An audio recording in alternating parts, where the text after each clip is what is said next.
Welcome to Hey That's Me, a commentary podcast. I'm Patrick Hopner. You said it weird.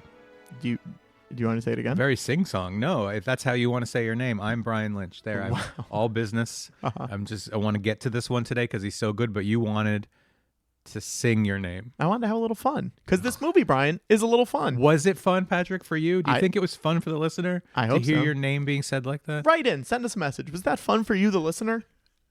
It was pretty fun. Thank you. Pretty fun. So, like, we do this podcast where we talk to people that worked on movies and TV shows, and they run a commentary throughout the entire project they did, and you could play it along with it, right, and sync it up. And sometimes we have to get stories out of people. Today, Not one of those days. no, he was so fun. Yes. It was so good. Tell everyone who it is. It's Howard Berger, who was part of the special effects makeup crew for Evil Dead 2, which is Insane. maybe like one of the top special effects makeup movies. Yeah. You know? And also one of the most like talked about movies. So Yes. like people want to hear every story Yeah. from this set, and we have new ones. Yeah. So we have ones people haven't heard yet. He was so fun, so great. He has a new book out called Making Monsters, which is, you said it perfectly in the thing. It's an oral history basically of every monster and the making of it in the movies that they were. It's so, I was so happy that I got to be here for this one. Usually you don't tell me about the recording. So That's true. I try to I just show up and hope there's one's going on. So good. Yeah, his books are really good. This is his second book. The other one was more about makeup effects in general and makeup artists in general. This one's specifically about monsters, and it's really cool because it's all, for the most part, new interviews. Right. There's a few people who have passed away who there's stuff in there, but I believe those are also from unpublished interviews. Sure. I don't think it's old stuff. But the photos in there are crazy. It's so many things that you've never seen before from movies and TV shows and stuff that you love, which is wild. And I love it. And it's interesting. He told us once we were done recording, his third book is going to be a young adult romance, which is pretty exciting. It's called Kiss and Make Up. Yeah. It's about a makeup guy falling in love with the actress that not he a has to bad put prosthetics on. Yeah. Not a bad title. What do you mean? It means you're good at what you do. I Which is come make up up with, title come for up with titles. Young adult romance novels. Somebody asked me, I can't say what it is. Somebody asked me to watch a movie that's not going to come out for over a year and come up with a title for it last week, and I watched it. Did you come up with the title? I think I helped them get to the title. Yeah. But it was fun. You It was just fun said- to watch a movie with that in mind. You know what you should have suggested? Star Wars Episode 10. Do you know there was a Star Wars episode joke in the Minions movie, like the title? Yeah. And we had to replace it. And The first Minions movie? the new one. Oh, the new one. And we had to replace it. There's a reference to this Star Wars Episode 4: New Hope. Uh-huh. That title, that exact title, we had to replace it. I don't know why. I was just told I had to replace it. I don't know for what reason. And the replacement joke is 10 times funnier. And Wow. I'll tell you once it's out. Star Wars Episode 5. Yep. Empire That was no Strikes problem. Back. That was no problem. So anyway, Howard Berger. Yep.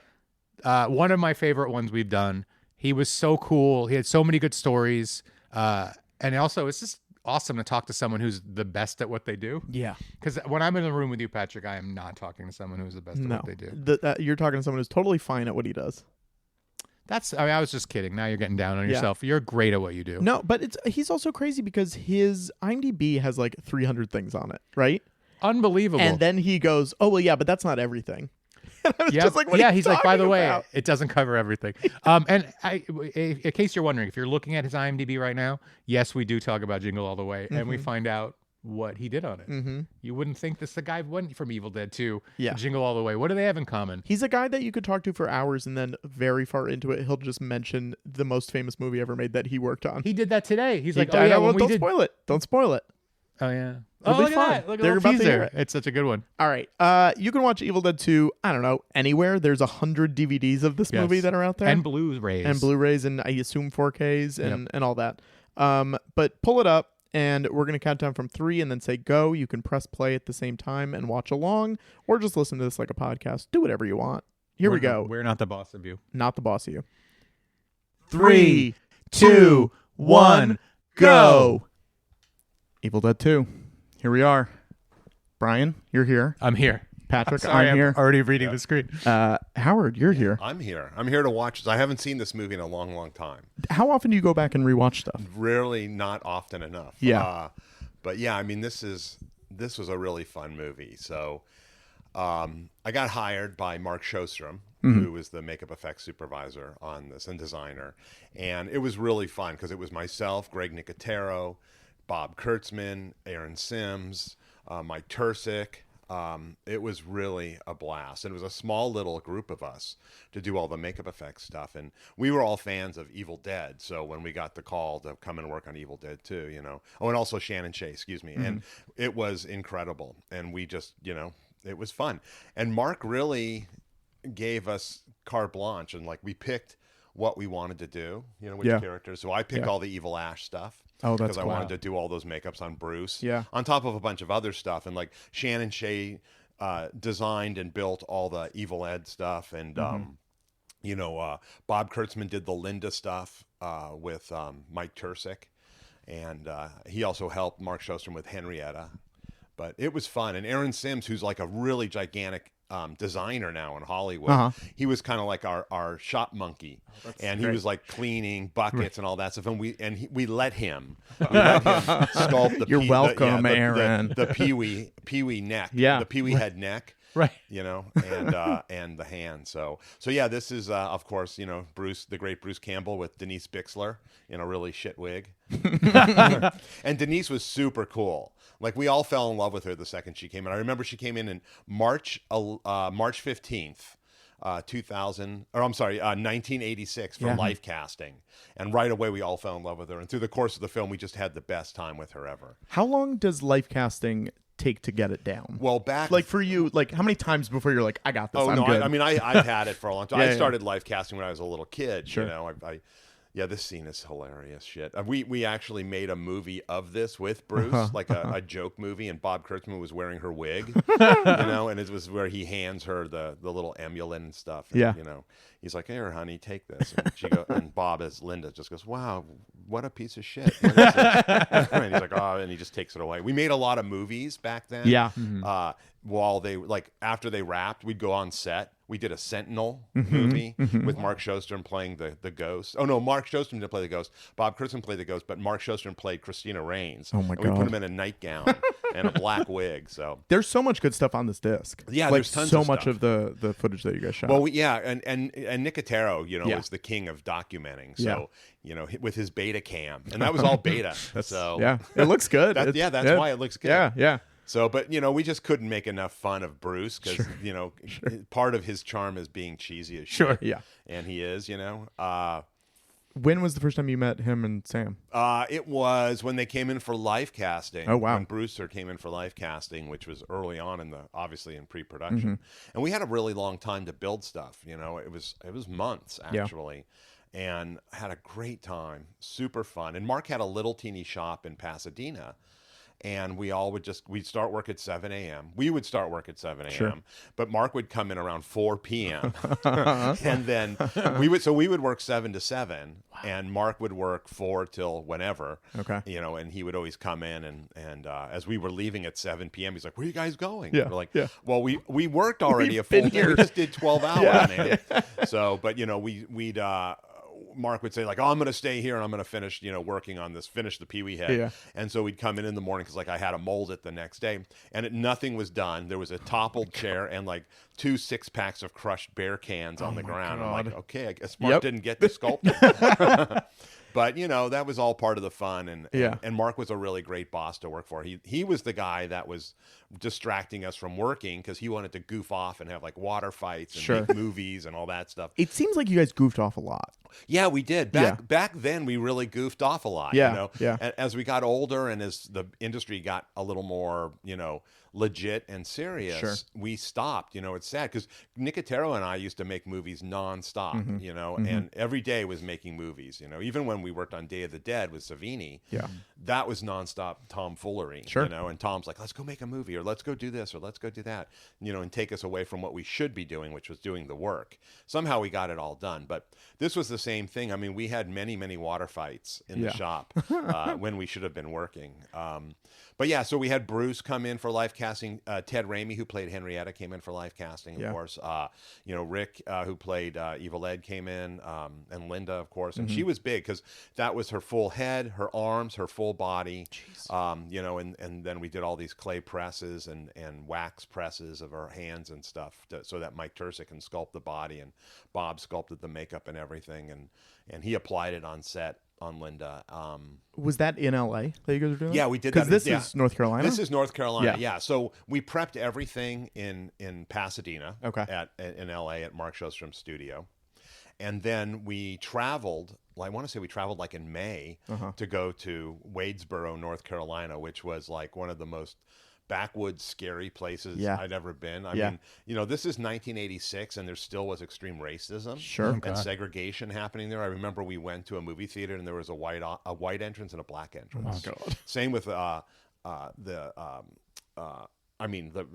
restaurants, even the laundromat. So we had no time to get our shit together before we left. So Bob and I just took all our dirty clothes and we threw them in, our suitcases. And we're like, we'll wash them when we get there. Sure. And so the first moment we had to go wash our clothes, we went to this laundromat. It was kind of janky and crappy, and leaking, it's raining and water's coming in. And so I started to look around. I realized that Bob and I were the only white guys in there. And a woman came over and said, "Hey, this is not for white people. This is for black people."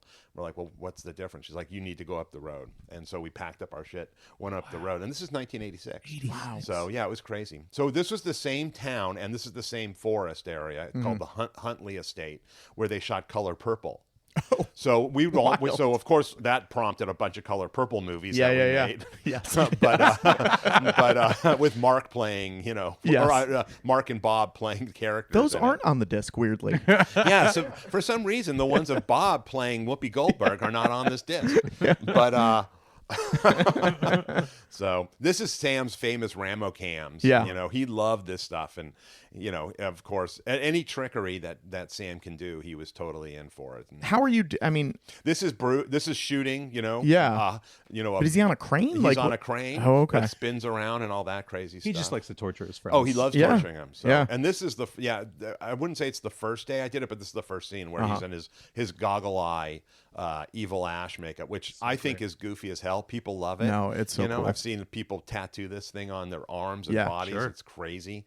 But my fear was like the mud and then Bruce's contact lenses and everything. Yeah. And I was like, oh, this is going to go bad. And we didn't have a lens tech. Greg was the lens tech. Oh, jeez. Because nowadays, we're being very careful, and we have somebody specifically who administers the contact lenses, but not for this. It was just a free-for-all. And Sam had told me a story on Evil Dead 1 that they had one pair of the white contact lenses. That's all they could afford. And they would wash them in coffee in between actors' eyes. And I was like, that's insane. That's crazy. Yeah. And were they happy to have you guys there? Just Yeah, as like, I think these so. guys know what they're doing now. Well, I don't know about that. Yeah. And that quick That sounds insert cool. there, that's Bob Kurtzman sculpted a big oversized head that we shot later in the parking lot of the first K&B and just shot that. It was a reverse shot where we injected milk into the eye, and that's what created the white. Oh, wow. A lot of reversal shots in this. Yeah, in A this lot sequence. of reverse. Yeah. Tons of reverse stuff. I mean, Sam literally uses every trick in the book. Yeah. It be it stop motion or reverse photography. Bruce is probably the greatest reverse actor in Hollywood. He can play reverse. Like there's the scene coming up where Linda's tongue shoots into his mouth and all that stuff. Bruce is the king of that, and he just knows how to perform. It's all those years and years of working with Sam in his backyard when they were, in high school and stuff. And, Sam just loves it all, and he loves torturing Bruce. And I remember on Army of Darkness when we were shooting the scene where the Necronomicon is attacking Bruce, we shot that on stage, and Sam kept yelling things out like, okay, now, run around in circles. And Bruce would run around in circles. All right, now flap your arms. And Bruce would, now quack like a duck. And he's like, quack, quack. And I was sitting right behind Sam, and he turned around and he just went, it's good to be the king. It's also something where you're like, you're not going to use all this. Oh, he wasn't going to use any yeah, of it. yeah. No, it's great. It was Yeah. just so he could torture Bruce. That's so funny. So, but Bruce got his revenge because when we were doing Oz the Great and Powerful, Bruce came out to do a cameo, but I had done such a big makeup on him, Sam didn't recognize him. So he kept torturing Sam all day long and going up like, hey, you're the guy that did that Spiderwebs movie, right? With the guy. He's like, yeah, okay, buddy. Yeah, that's it. Yeah, thanks, pal. And Bruce just kept, because Bruce was on stilts, and Sam actually, for being like a horror meister, gets scared really easily. He gets weirded out. Like I would take him into like a workroom, and I'm like, hey, you want to take a look at this? It's not going to jump at me, is it, buddy? And I'm like, no, what are you talking about? It's like, I just don't like that stuff. That's so interesting. So, but why? Like, he keeps doing it though. Right. Yeah, no, because he wants to be the torturer. Right. Yes, sure. But he doesn't want to be tortured. Sure. So It's Sam, like Patrick, you make fun of people, but you don't like being made fun of. True, see? I hate it. Yeah, no, yeah. see, it's that's exactly it. And it's like Sam's the same thing. He's like, he loves terrifying people and torturing people, but he does not want to be terrorized or tortured. So interesting. So yeah, and that was and Bruce would do anything Sam asked. Yeah. So. And as Well, we see through these movies, yeah, I was gonna say it pays off because these movies, absolutely, people it's love a them. cool little miniature, and then let's see, Bruce. Oh yeah, there's just a bunch of goofy stuff in this movie. So funny. And there was a makeup artist named Wendy Bell who was the makeup department head on the show, and she handled like Bruce's makeup and all that stuff. And we ended up putting a kit together for Bruce because he liked to do his own touch up, so it had like gel blood and mud and all that stuff. And he would go, have and a little mirror, and he would just make himself up, and do touch ups because Wendy was dealing with other stuff. But how hard is continuity with makeups and gore in these kind of movies? It's hard, yeah. And also, I mean, Sam just doesn't really, care. And there's continuity supervisors who I work with, and I think they're so important to the filmmaking experience. But Sam would always go, continuity, schmontinuity, and it's true. As stuff moves around, Bruce's wounds move around on his face from time to time, and it's just goofy shit, Do you feel like at this point you've got pretty anything anyone throws at you? Do you feel like you can handle it at this point? Yeah. Is there anything you get stumped by still? I wouldn't say stumped. I mean, sometimes I need to stop and think. They'll like ask for something kind of crazy, and I'm like, no, give me 5 minutes. Let me think about it, and I'll think about it. I just need 5 minutes. I just need 5 minutes. I go back to the trailer. I kind of spill it out for the people in the trailer that are on my team, and we talk about it. Try to figure out, how best to achieve things, but yeah, I mean, listen, we've done so much stuff. Totally. I've done tons and tons of stuff. Working at and with Greg Nicotero and at K&B, we've done billions and billions of things. So, there's always like places to go. We love trying to figure things out, that we haven't done before. That's super fun. Your IMDb is crazy because every time I go look, I'm like, holy shit, I didn't realize you worked on Boogie Nights. You know what I mean? Yeah. It's like new things. Yeah, there's a lot of stuff, and IMDb is a very, very, very small amount of projects that I've worked on. I mean, I only use IMDb to like if I'm working with someone, like, God, where did I work with them? Sure. But it's not a great reference, and unfortunately nowadays in the industry, that's what like production managers or producers look at, and they're like, because it doesn't specify what you're doing. Yeah.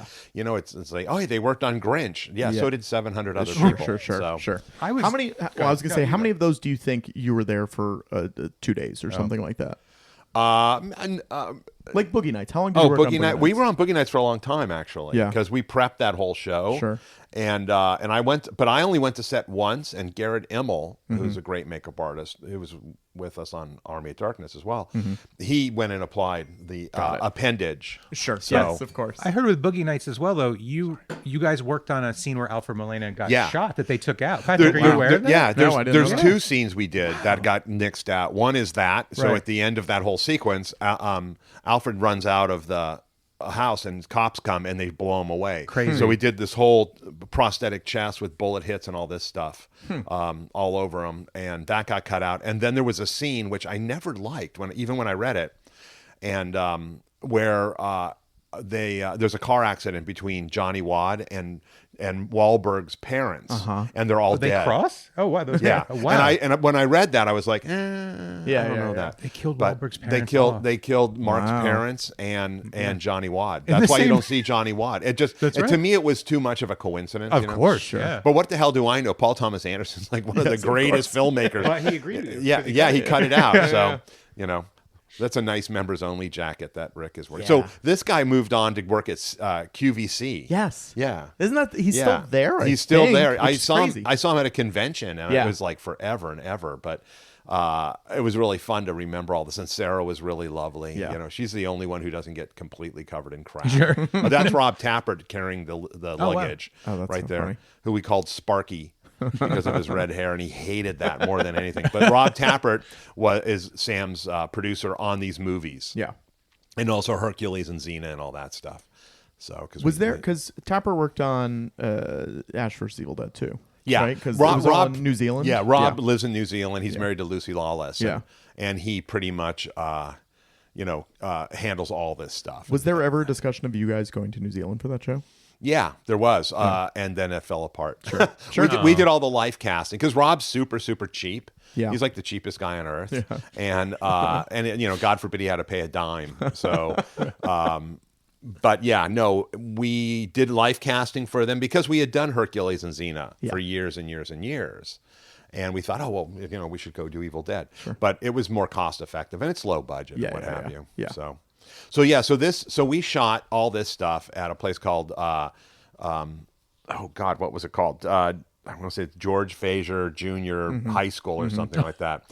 And it was a closed down high school. The sets were built in the gymnasium. Amazing. This was in the summer, like the hottest summer on earth. Yeah. It was, we were dying every day. There was no air conditioning. There's no nothing. We're sweating like pigs.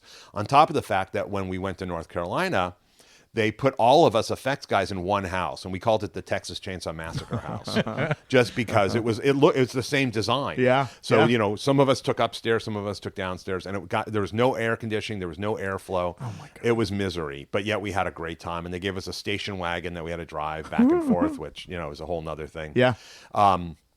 But anyhow, this stuff, all this crazy stuff, we shot on July 4th. Okay. Because we were all down underneath the Yeah. stage, like making stuff move and puppeteering and all that crazy stuff. But for some reason, we shot July 4th. I don't know why, but it just stayed in my head because Bob and I had made plans to go down to Myrtle Beach or whatever, and that we ended up going, but it got kiboshed for a while because we had a shoot all day long, and then we just took off and went down to Myrtle Beach for the weekend. But yeah, no, this was all on stage, and you'll catch a bunch of times where you see. There's no roof. You see it when he's like running back between the walls. You can see the extension cords and all that stuff. And the thing was, Sam didn't care. Yeah. It's like, if you're looking at that, you're not watching the movie, buddy. Is it one set or is it split It's up? one set. It's just it was one big set. You can just walk through. Yeah, That's yeah. cool. It was elevated. Yeah. So yeah, this is all the cool skeleton stuff that I think is Doug Beswick and Pete Kleinow, Sneaky Pete Kleinow, did all this stuff, and it's really beautiful. That's so cool. And Mike Tursick sculpted the animation models. So, how big is that? It wasn't very big. Yeah. It was, I don't know, maybe a foot at the most. Okay. 12 inches at the most. And the background is a miniature too? Is a play. The tree is, but all the other stuff, I think. Well, no, that all looks like not a plate. It looks like it was shot that way. Yeah. And then the smoke added in later. Sure. But this is so crazy looking at this stuff. Yeah. Now we're watching this on Blu-ray. Yeah. I'm sure it exists on a 4K. Yeah. Is there stuff that you watch back where you're like, I wish that was just on a DVD or a Oh, VHS? yeah, all the time. All Yeah. the time. I'm like, geez. But, like this movie, there's some stuff that's a little funky. Sure. But, it works within the context of the movie. Yeah, so totally. that's what's important. Yeah. This shot here, see, notice her hair was in a ponytail in that quick shot. That's because we had gone home and Rob Tappert went in and took the head because Sam's like, I need a shot over the shoulder. And he just went ahead and did it without us being there. And we found out. We were so pissed because the hair's not right. There's a freaking hair tie in the back. But, it's all good. It looks great, This though. was all just fun stuff to Yeah. do, How would you, today, if someone was trying to make a movie, I guess this is probably a higher budget than a lot of people are making movies at today still, but how would you suggest someone go and make something with all of this kind of effects today? Well, Do you go find students at makeup schools, or like what is the no, because I don't think that's the way. I mean, you're going to get what you're going to get that way. Yeah. I mean, I think there's people, and if it's interesting to us, like for instance, we did Cabin Fever, and that had no money. Yeah. We almost virtually did that for free. Sure. And we just liked the script, and we liked Eli, and that's why we went ahead and did it. But at K&B, we don't discriminate against budgets. So, you can come to us with a $200 million film, or you might come to us for, a couple million or whatever. Yeah. It all depends. If it's cost effective for us to work on it, then we certainly would do that. So, but I think it's just a matter of making sure you're prepared, as a director, as a filmmaker, that you know what you want to do, and you board it, and you shot list it, and that you know what you want to do, and not waste people's time. I think that's the worst, when you agree to, lend a hand and lend your services to things, and then you get to set and they're complete, buffoons, and you're like, you know what, guys, this is not worth my time. So that's when it gets really aggravating, and you get agitated really fast. Do you think you're a good judge beforehand of being like, this is going to be a waste? Yeah, absolutely. Yeah. I've learned I can smell it. So, I'm like, okay, I always say if it smells like fish, it's going to be fish. So yes, I walk into a room and I can tell right out of the gate if I'm going to dig this or not. So this is a makeup Bob Kurtzman did, which is really nice. It's like a brow blocks and a really nice paint job and all that crazy stuff. And then we had a dummy head, and Greg Nicotero rigged all the spewing stuff, and that was me puppeteering that. I'm on on a skateboard, laying on my back, and all that shit, the smoke and all that stuff was nicotine smoke. Oh God! A guy named Vern. Vern was the was the special effects guy. He was a good old boy. Yeah. And that shit was just dripping on me. I smelled like tobacco for weeks after this. But yeah, I kept running around, on my back doing all this stuff. That's what you can do when you're like 20 something. Sure. Know? Nowadays, I'd be like, I'm good. Are you nervous about all that kind of stuff that you worked with when you were younger coming back? Nah. Health wise? No, I'm still alive. I'm in good health. Yeah, it would be by now.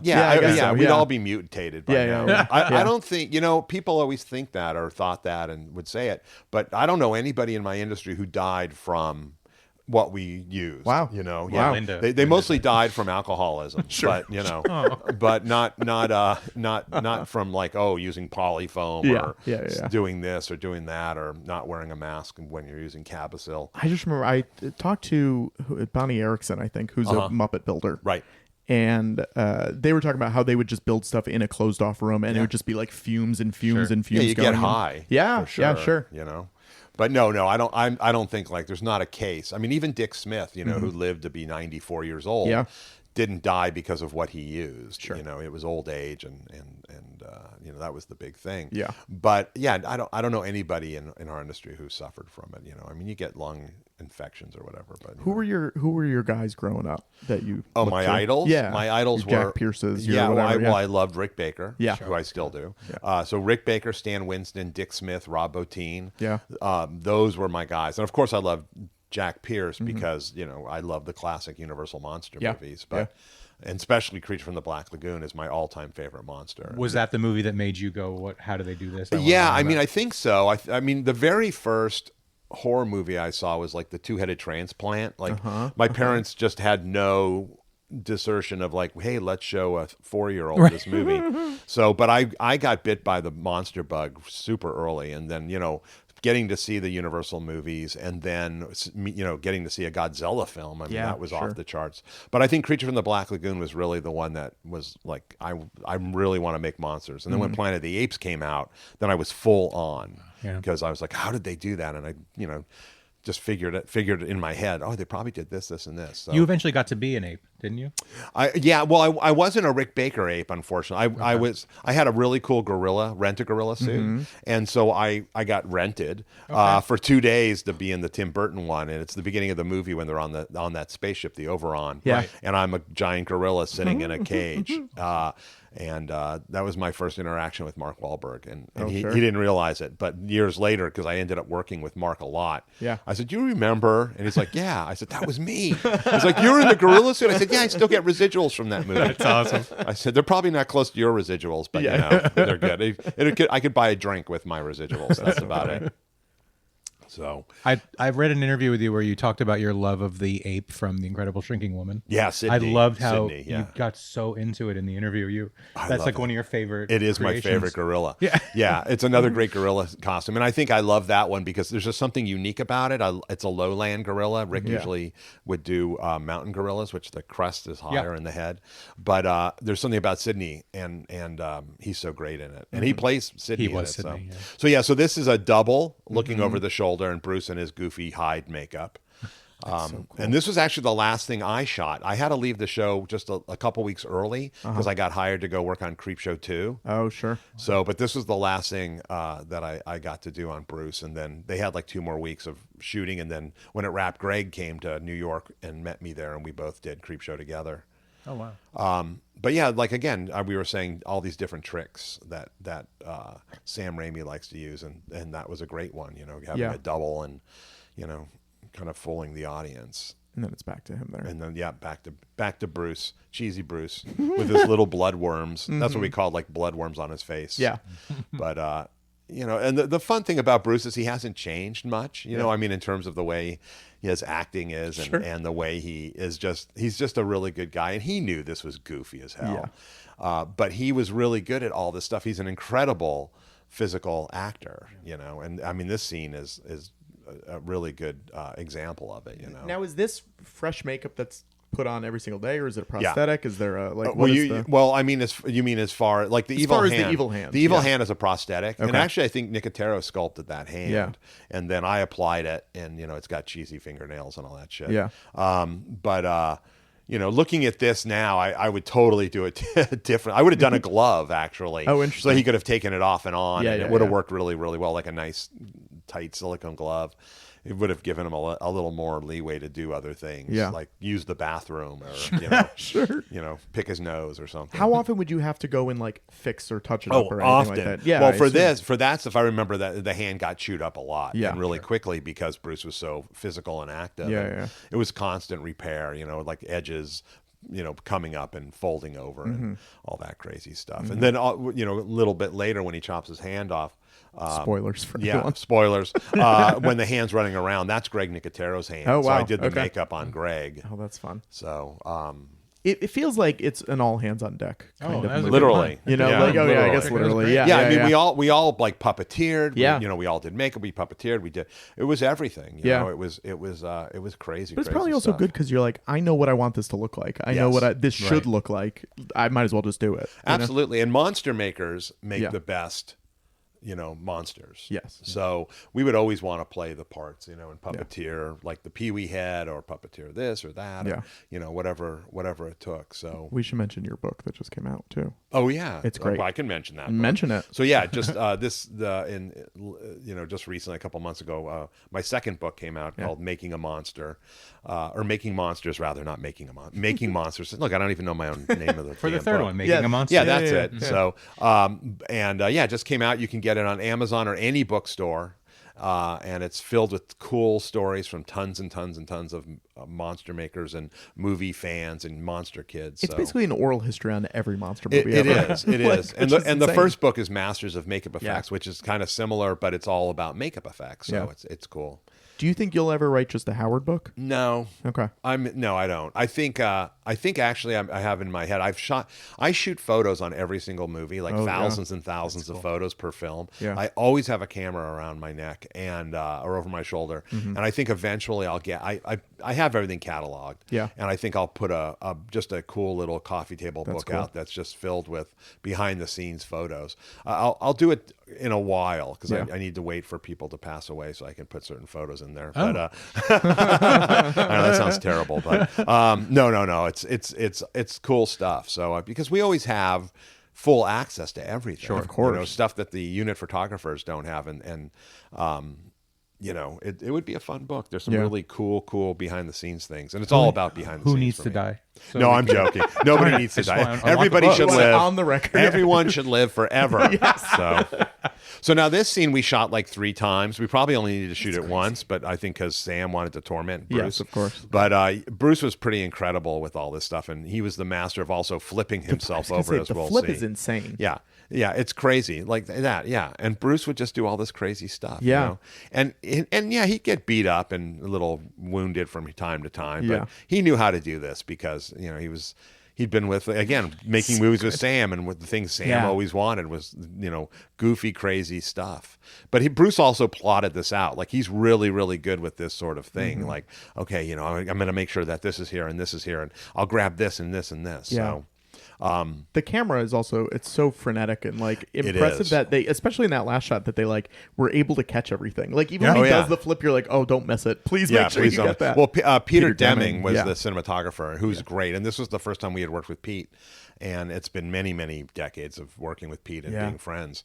But see, look how shitty the hand looks right there. It's all just covered in dust and stuff. Yeah. Like I should have been on top of that and cleaned it. But you're also not thinking that. No, things are gonna I be think this we were just clear. watching it and laughing. Yeah, too, yeah, yeah. So Yeah. But oh yeah. So that's a dummy mechanical hand that we built. Okay. And there's Bruce screaming, doing his magnificent acting. How are you making sure that stuff squirts out? I had rigged a blood bladder in there, Okay. and I was pumping the shit out of it before that went in. Plus, I think we also rigged the knife, Oh, so we okay. made sure we had double the blood. Sure. The gore the merrier. Yeah. So, Yeah. and then of course this is us spraying blood into Bruce's face as he's So I love the fact that Sam shows a lot, but then he doesn't show stuff yeah. and leaves it to the imagination of the film goer. That's a prime example. I'm sure people are like, yeah, the scene when he chops his hand off, Yeah. it was so horrifying, Yeah. but it really wasn't. You I don't mean, see it was it. horrifying, Sure. but you don't ever see Yeah. that happen. Sam shows things when he needs to show things. What does the blood taste like? It's sweet. Oh, It's interesting. sweet. Yeah, it's Caro syrup base. Oh, okay. And it has food coloring, and it's actually blood that I've been making ever since I was young. It's based on Dick Smith's blood formula, and we've tweaked it through the years. So K&B has its own blood line that we use on films. Oh, wow. And we'll sell it to other makeup artists Yeah, and, yeah, and yeah. effects companies and so forth that may want to use it. Did Dick have a book, or how did you know that when you were a kid? Because when I was a kid, I would always correspond with Dick sure. Smith, Okay. and I was asking him about blood. And one day he sent me his blood formula. Oh, wow. And I still have it. I have all this stuff. So this is Greg's hand, through a hole in the floor. But yeah, we did days of Greg and as the evil hand.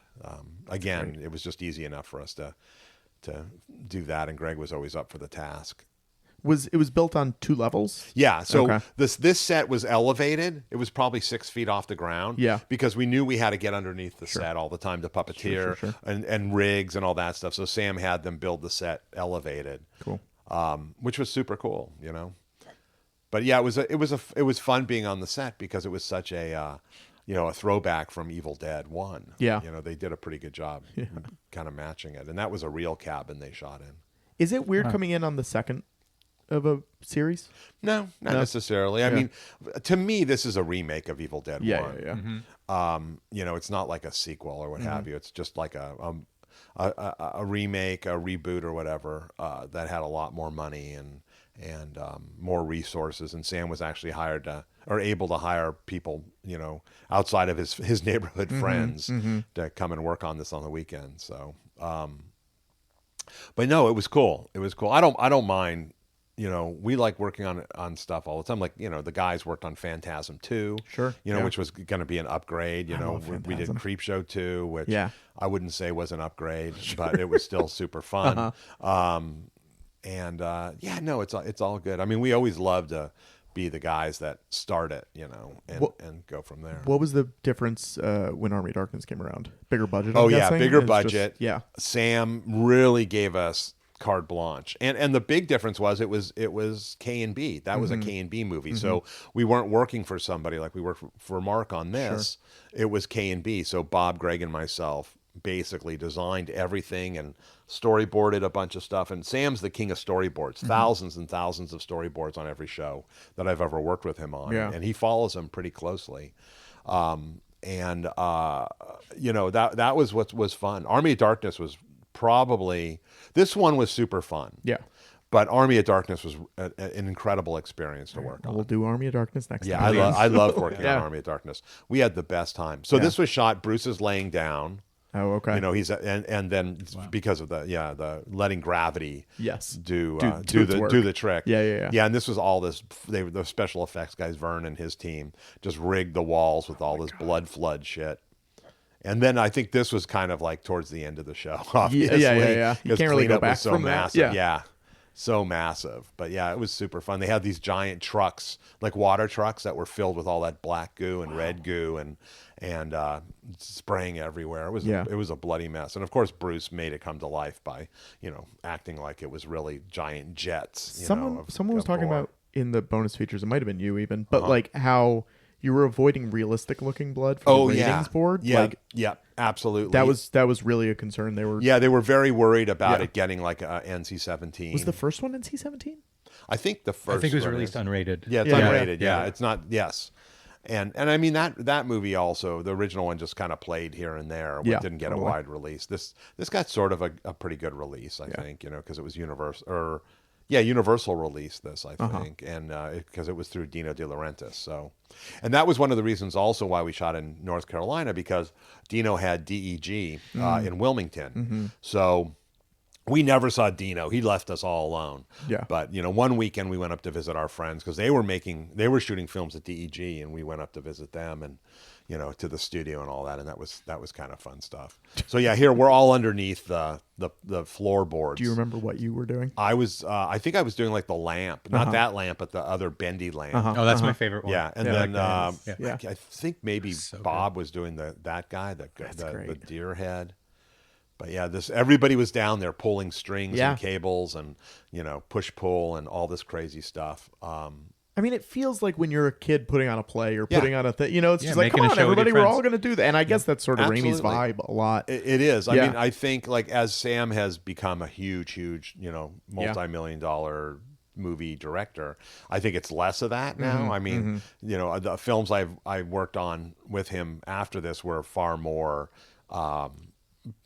managed. Real movies. Yeah, like real movies. It Yeah, wasn't yeah, like, hey, buddy, let's do this. Yeah, I mean, yeah. there's some shots in here where Sam had a little IMO camera between his legs, and he was being dragged down the hallway on like a sound blanket, and we were standing there going, what the hell is this? What type of movie is this going to be? How's this going to look? Sure. And it works great. It's in the movie, But those days are long gone for Sam, I think, and he's I mean, obviously become quite a great filmmaker and big stuff. But yeah, I mean, the last big movie I did with Sam was Oz the Great and Powerful. That was 15 years ago. Oh, wow. And that was full on and I don't like that. It was That massive. was 15 years Yeah, ago. that was 15 I remember years seeing ago. it in the theater. Yeah, it was a massive undertaking. Hundreds and hundreds of cast and but Sam still was the same. Sure. He still was funny and approachable, and I mean, he's always approachable. He's just a good guy. Sam Raimi's a really, really great guy.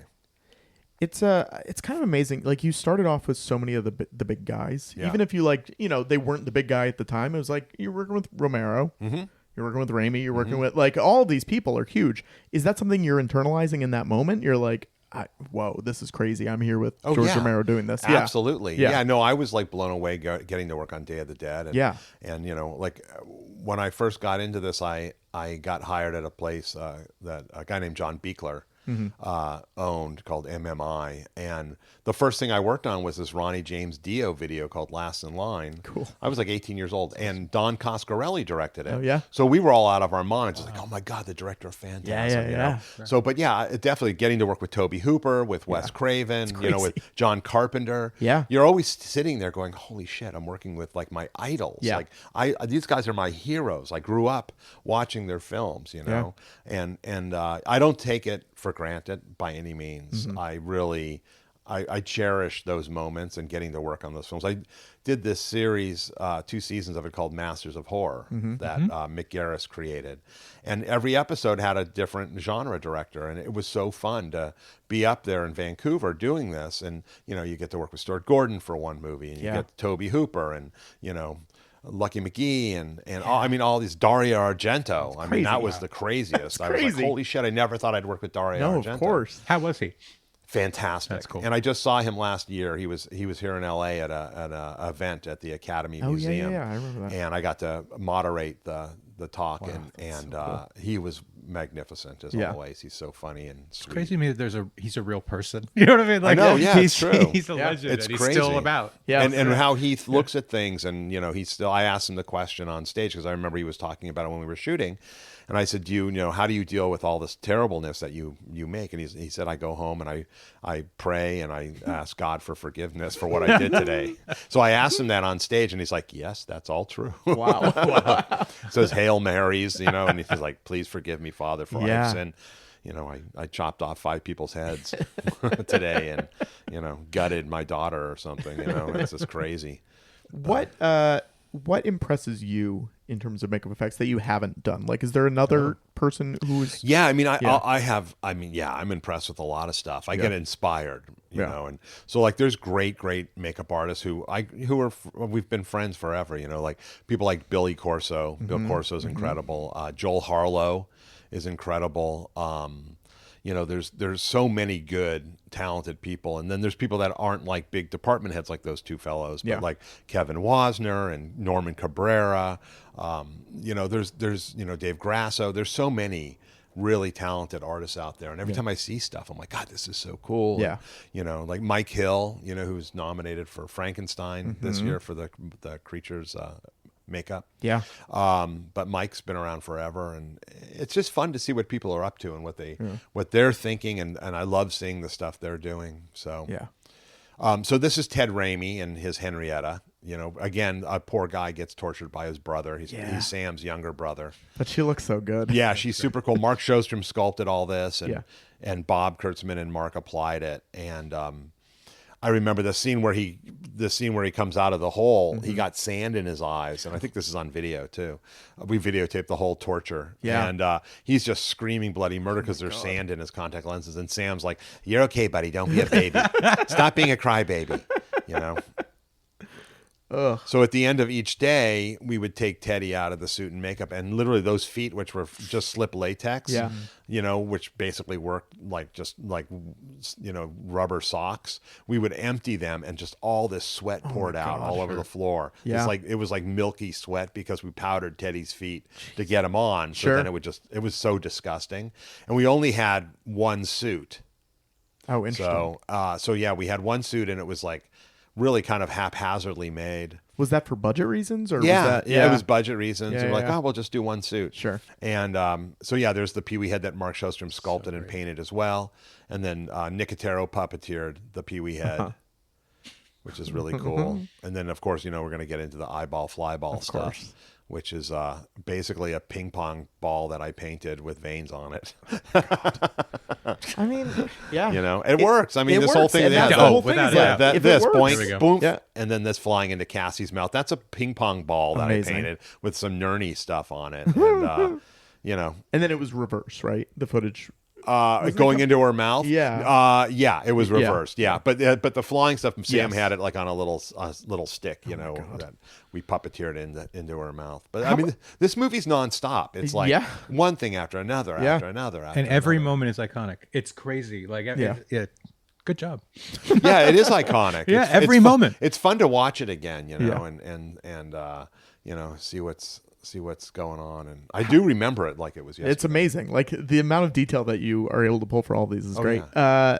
How much stuff is on the fly versus how much stuff did you guys prep in California? There's a lot of stuff we prepped. I mean, again, Sam's really a specific filmmaker. He storyboards everything, and he knows what he wants to do. But there's sometimes there was a couple things he wanted to do, and we were really skeptical of it. And if we really thought it was a waste of time, we'd go down to Rob Tappert's office and go, "Hey, just want to let you know your partner wants to put the hand on the string and fly it across." He's like, "Oh, no, he's not." And he would walk on. So he's like, "Sam, move on." The thing with Sam is that Sam doesn't have any time reference. Sure. Right. So like he might think like he spent an hour on something and it's actually like 4 days. Sure.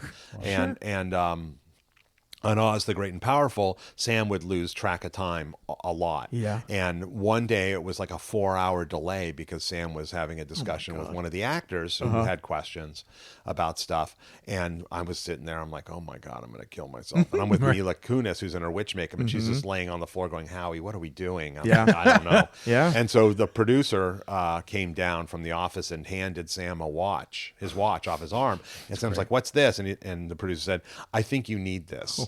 That's a nice way to put it. Yeah. I was like, that's pretty good. So Sam's like, oh, right, buddy. Sorry. How long has it been? And it's like 4 hours. All right, we should probably start shooting. So, but yeah, no, it's fun to work with him. But he does, like he'll bring up something like, okay, yeah, so I want to do this, this, and this, and I'm like, well, when is the guy going to shoot? Probably like in a couple hours. And then I knew I had like a week, Sure, because we would never get to it in a couple hours. So it worked out really. I guess really that's well. good. It's good. It's good for you to know, like, I know what this guy's timetable actually absolutely. is. Which was like it was never accurate. Yeah. Like if it could be like, oh, we'll shoot that tomorrow. Then that was like in a month. Yeah. So we knew like, hey, we got plenty of time to get this done. So yeah, this is Shannon Shea's designed makeup that Bob Kurtzman applied. I think I did his hands, and then Bobby did his full makeup and everything, and we were trying to coach him into being a really cool monster, which he ended up doing a really good job. Like he couldn't close his mouth, right? Yeah. Well, his mouth is Beyond can it. close his mouth. Yeah, it's okay. open, but it's that face is all built out. Yeah. You know. But yeah, he could close his mouth, and we could take the dentures out, and that way he could eat and all that stuff. Okay. But it's really cool. It's a really cool makeup. Yeah. It's a total Bob Kurtzman paint job because it's like got veins and shit. Yeah. That's a puppet that Shannon built. Oh wow. That we did of him. But yeah, that paint job is very Kurtzman, which is very 80s, like the purpley around the eyes and all the veins and all that good stuff. So I still see stuff Bob does, and I'm like, oh, there's the Bob Kurtzman paint job, which I love. I love the look of it. It's like it's 80s, to the T. All that crazy. Is he in? Stuff. Where's he? Is he Atlanta now? No, Kurtzman he lives in Ohio. Oh, okay. But he works in Atlanta back and forth Sure. and stuff like that. But he's great. He's a super talented guy. Yeah. So talking about the blood, Ed's got green blood. Yeah. So, Sure. Just to help avoid, if this was all red blood, there would have been issue. Yeah. Sam felt. Plus, he just likes this aspect that why would they have red blood? They're monsters. Yeah, so totally. They can be black bile or green slime, or let Bruce be the guy that has the red blood, and everybody else, is covered in other goo. How much did you guys shoot in sequence? That's a really good question. I'm Actually, just thinking about now that I'm thinking of it, we shot because in I'm sequence. like the thing just keeps getting more and more deteriorated everywhere, and like we did shoot in sequence. Actually, Sam was really good about that. We just we first shot all the exterior stuff. That was the first stuff we did because it was mostly nights. So we were out there in the forest for a couple weeks. Yeah. And then we moved into the stage, and that was primarily all, always had intentions of it being days, but as you go later and later through the week, it becomes kind of splits. So, but there was nothing to do in Wadesboro, North Carolina. So we shot 6 days a week, probably 12 to 14 hours a day. We had one day off, which was Sundays, and we would drive into Charlotte, because that was actually, there was some civilization there. Totally. And there was like, we could go eat there and go see a movie and maybe buy some stuff, Was that a few hours away? It was like a 2.5 hour drive. Oh, wow. Okay. But it was well worth it. It Yeah. was well worth it just to have some sanity. Yes. to Because see it human was beings. like everything in Wadesboro was like deep fried food. Yeah. And sweet tea. And Racism? Oh yeah, and a nice side of racism. Yeah. There was where we were living in the town. There was a place called it was like a disco place for the community. It was called Disco Inferno, and you would walk back or you would drive past it, and at all hours it was busy. Cool. And I remember there was this Cadillac, this beat up Cadillac, and it's painted on the side said Crazio the Funk Master. Oh. And so we got to see the Funk Master one day. He was outside, and that was kind of cool. How was he? He was funky. It was good. Yeah, it was good. But it was a wacky thing. So you'd be driving home from work, and it's pitch black out, and people are just standing in the street walking. I'm like, we almost ran over people left and right. Yeah. So it was really dangerous. But I was like, it just really showed the issue with the city, with that town. The poverty, the economics of it was really, really bad. And then you have a funk master to deal and then we with. had Crazio the Funk Yeah, Master. you don't want him There, around. there was the mayor was a guy named Pryor Gibson. Oh my God. And the guy was like running like a prostitution ring at the same time. Wow. And we had a party at our Texas Chainsaw House, and Bruce came. Everybody came. Yeah. But Pryor Gibson brought like these two prostitutes, Sure. that were like all dressed up like in Hollywoodish kind of garb. But during the day they worked at like the AM PM Mini Mart. Sure, but sure. by AM PM Mini Mart during the day and hookers at night. So it, I don't think anybody partook. What was the Funk Master's day job? Do we know? I don't know. In my opinion, I think the Funk Master's day job was being the Funk Master. 24/7. That's it. Yeah, I think it's a that Disco was it. situation. Yeah. I mean, the Funk Master was always there, Yeah. ready to be funky. So, That's but yeah, amazing. Crazio the Funk Master. I don't know how I keep that in my head. Sounds like but an Ed Wood character. It does. Yes. Crazio the Crazio. Yes. Someday it'll pop back up. And we'll have a Crazio. You'll know when it comes up if I ever make a movie and there's Crazio. And you're like, I know what that's from. Well, people still talk about they'll like go to find where the cabin was here. And you can't do that because the man comes out with the shotgun. Yeah, and yeah. you need to Really? get out. Yeah.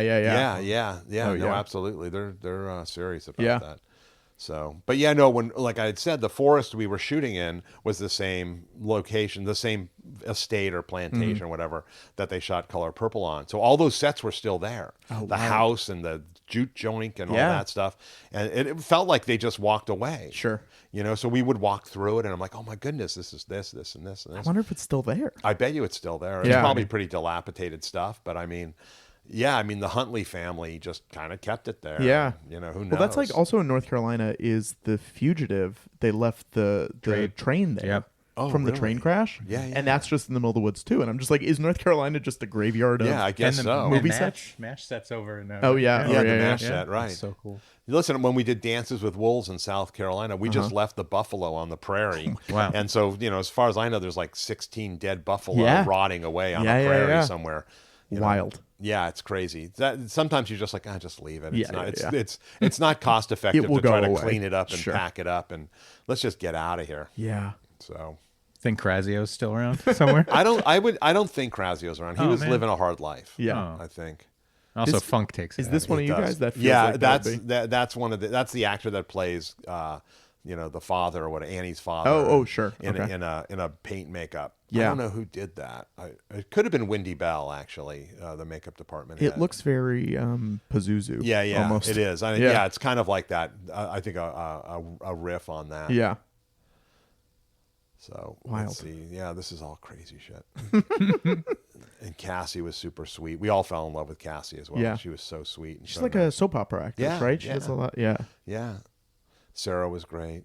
Danny Hicks, who's passed away sadly, Mm-hmm. who's one of the Sam Raimi thespian troupe guys. Yeah. Who grew up with Sam, and Sam always put him in movies like Dark Man and Yeah. Crime Wave and all that stuff. Well, it's So, nice that everybody liked each other because it feels like when yeah. it's a cast this small, Yeah. it's like if you don't like each other, that's a problem. Yeah, you know? listen, it's rare that you're on a show where casts don't get along, Yeah, or yeah. it really takes a lot. I mean, Yeah. I'm sure that anybody that worked with Chevy Chase will say differently, but no, it's we all had a blast on this movie. Did you work on Invisible Man with No, Chevy? no, Oh, I okay. did not. No, I was like, there's but a I small just, chance that you yeah, would. no, I didn't. Yeah. I just watched that CNN documentary. Yeah, and yeah, I was like, yeah. wow, this is depressing. Yes. Yes. So yeah, I didn't get the joy I thought I was going to get. I was more horrified. Yeah. But yet kind of knew, what was going to happen here. Yeah.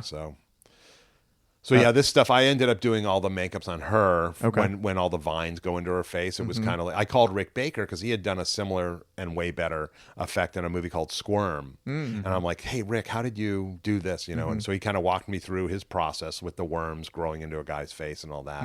And so I did the same kind of process with her, casting her face and building a whole understructure thing and covering it with appliances. And again, Cassie was wonderful. She was just a lovely actress in person, and all the actors were. So this is the botchery that actually Sonny Berman built. We didn't build the botchery stuff. Sonny Berman, who was the brother of Tom Berman, Oh, wow. Okay.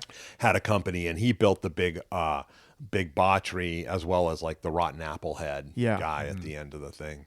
So of course this is all reverse stuff that we were doing in the forest, and Sure. you know, and anything that comes close, like you'll see the twig, that's all Sam, because Sam loves doing that sort of stuff. It's like, hey, give me the twig, and he would do the same thing to Bruce, like in Army of Darkness, you know, when all the skeleton hands come out. Yeah. Go into his mouth. That's all Sam, you know, Amazing. torturing him. And Bruce would say, "Don't give Sam one of those. Don't let him puppeteer it." And of course, like, "Hey, give me those. I'm going to puppeteer these." So yeah, so this is Cassie and her makeup, Yeah. and we're pulling stuff out.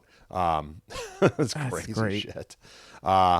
Yeah, this was fun. I mean, it's a combination of shooting on location and shooting stuff on the stage. And you're really going through the woods there. Oh with yeah, her. yeah. They're pulling the stunt actress yeah. on like an ATV. Oh my you know, dragging her through the swamp. Yeah. And, you know, we did that for like a night or two. Yeah, it was crazy. It's Crazy, really crazy. cool. It feels like the makeup community, you all like to share with each other. Yes. And you all like to be like, here's how I did this. Here's Yeah. how you can do this. It doesn't feel like that happens as much in other departments. No, it's not more maybe not competitive. departments, but like people are a little more proprietary about that Yeah, kind they of are. stuff. We're not, because Yeah. we're all friends, Yeah. you know? And Dick Smith really was the one that started that. Because Yeah. Dick would share all his information so that people could do great work and do better work and learn and also be innovative, you know, Yeah. kind of like riff off of what he was doing. So all of us share everything. Mm-hmm. Like I'll ask, like, how do you do this? Or how do you, I'm just curious, you know, or if I'm on a show, I'm watching all the makeup artists because I'm curious how they're doing things, you know, like how did this go about, or how did this. So there's always cool shit, Yeah. you know, and you're always learning. And, you know, I'm on a show now and there's a whole bunch of us and we just sit around in between setups and talk about all the shit we did, Yeah. you know, for the last 40 some odd years. And it's just really cool to hear, you know, how people approach stuff, but you're always learning, you know. What is the thing that people ask you about the most? That's a good question. Well, they ask a lot of questions about a lot of movies. Yeah, so yeah. These Yeah. movies are big questions. Sure. It depends, I think, on the age group of who's asking. You know, of course, the Walking Dead stuff is always a question, but that's all Greg Nicotero. Greg's the king of the zombies. Like I have almost nothing to do with Walking Dead. That's Greg's baby. So Greg went off for 15 years. Did you get nominated for that though? I got an Emmy. Yeah, we won yeah. an Emmy Won. for Yeah. the first year, and then Greg won a couple more, and then you know, people love Walking Dead, or did, and so yeah, that's all Greg. I never take any credit for Walking Dead. What is the thing at conventions that people either want signed the most or whatever? Know what? Old stuff. That's a Yeah, good question. yeah. So yeah, because I'm going to a convention, like I think it's called Days of the Dead in sure. Chicago in, Yeah. in March. So I have found that not the new stuff isn't interesting. It's all this stuff. It's stuff from Evil Dead, Sure. Bride of Reanimator. Oh, wow. Tales from the Dark Side, the movie, Creepshow 2. Mm-hmm. You know, all that kind of goofy 80s, early 90s stuff Yeah. people love. But yeah, I mean, I've had stuff like stuff from Orville or from other recent shows. They're not interested. so They want interesting. this shit. Yeah. They want me with Yeah. Evil Ash Yeah. doing his makeup, or me with the Bride of Reanimator or something like Yeah. that.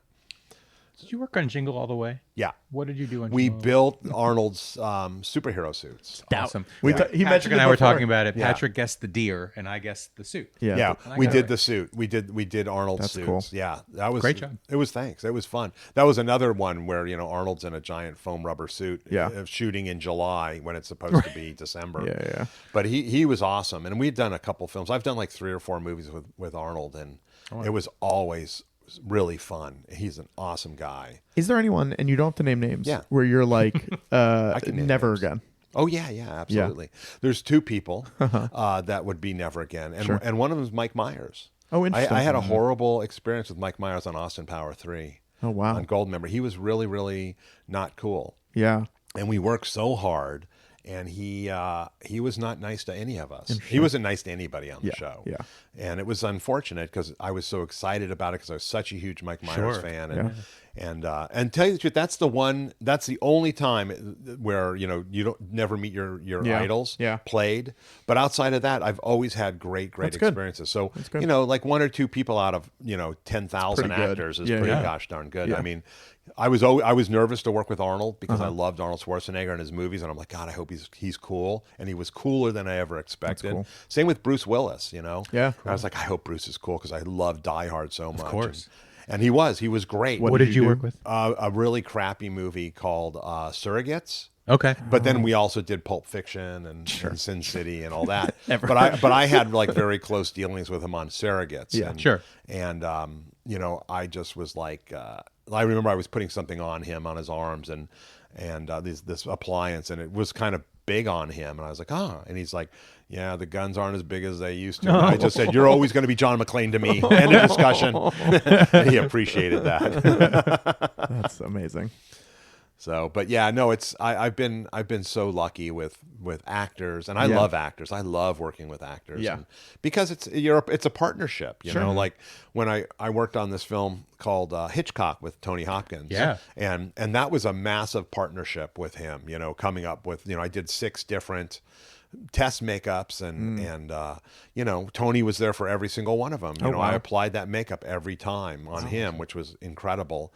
And it was a partnership, and I helped him with what he needed, and he helped me with what I needed. And, but that we always look at it that way, that it is a giant partnership. You know, it's a team effort between the makeup artist and the performer. If you're doing Anthony Hopkins, right? You're putting on Hitchcock. Is he the guy who's always in that makeup, or does he have stand-ins who are in? No, never. It's Tony 100%. Yeah. So yeah, and that's why I was so impressed. I mean, listen, I love Tony Hopkins anyhow, but he wanted the test makeup on him. All the test makeups. Because a lot of times the lead actor will, they're not going to bother the lead actor. Totally. So like, we'll give you a double.